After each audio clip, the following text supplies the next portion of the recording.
Now let me draw the eye on this side also. Now here's a measurement that's very important. To place the eyes, we will come straight up from the outside corner of the nostril to the inside corner of the eye. And that's a measurement that will keep us from having our eyes too close into our nose. Always remember that if you bring your tool straight up from that nostril, and that's where you find the inside corner of the eyes, and then looking at right angles to those lines, we would draw that almond just a little bit better. Try to have the same shape on this side as you have over here. We could push this brow bone up just a bit and describe that eye opening. So we'll just do that. And that's all we'll do with the eyes. Now let's make both sides of the face a little more symmetrical with their cheeks, with the cheek shape. And I'll just come on down the side of the face here and tuck it in here, having a little more clay coming onto the mouth barrel. Turn it a little more towards us. There, and develop these nostrils a little more, possibly a little more bridge of the nose. I think I might like that better, a little more character there. All right, so now as I look at this, I can take my hands and I can begin shaping that just a little bit, possibly working a little more smoothness under this brow ridge to make it a nice face shape.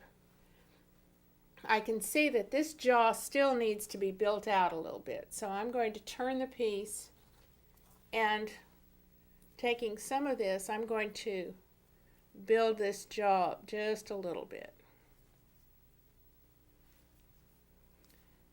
Developing my jaw on this side as well as the other so that I can place the ears. And I'll smooth this forehead mass at the same time.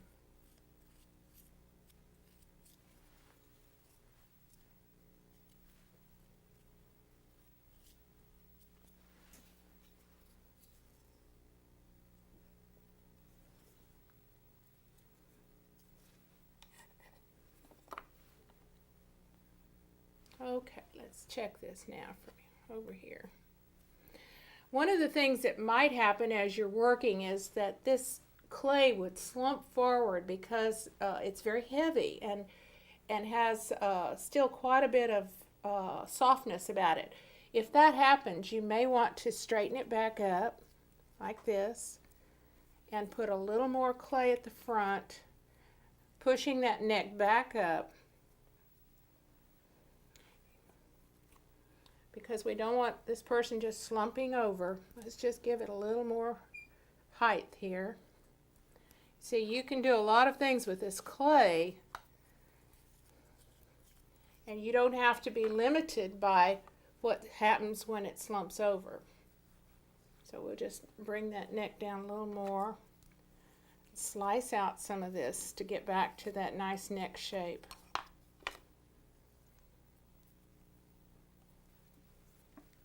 Okay. Now what happens here is that we will have to put another prop under there while this firms up. Now just make that nice little wedge shape and just put that right in under the chin. All right.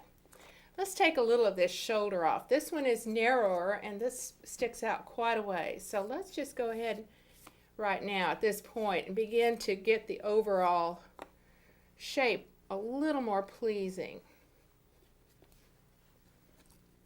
We have to again do something here with this neck because we took a lot out of it.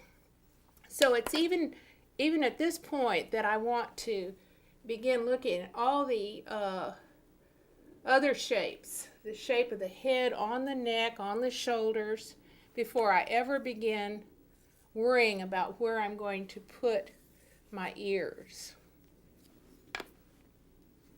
Just take a little more of that off.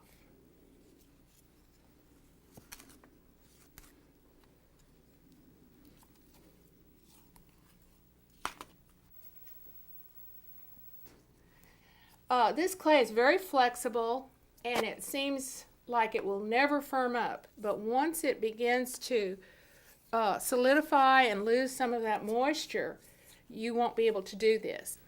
Okay, we'll just get this all ready for the next step, but it's nice to firm it up just a little bit and define our forms, making sure that we have a nice skull, making sure that the profile works, that we know that the neck will come down at this angle, and that we can put our neck muscles there. Just checking all the way around to see if it's what we want. Okay, now using this drawing that I made a little earlier, I'm just going to draw some lines on here to depict what we've just done with our clay. First of all, we added a mass of clay for the wedge that's the nose. Then we added this mass at the center part of the forehead. And then we added that football shape over each one of the outer parts of this eye, touching the eyelid. It's very important. You don't want to start your brow bone way up high. And then building from that, we came up to the top of this center part of the forehead and built our entire forehead mass just like that. So that's number 2. This building the nose was number 1. Next, we built a wedge of clay, which was the mouth barrel, starting at the top of the nostril and ending right here at the chin. And so that's number 3. Number 4, we added the chin. And then number 5, we came off the side of the nose and came down the face, ending up with our cheekbones, and built that entire side of the face. And then we did that on the other side. And so in this way, we built all of those facial planes out from that flatness of the front of the egg. All right, now we're going to move back to the clay, and we're going to place the ears and define the hair masses before we refine the features anymore.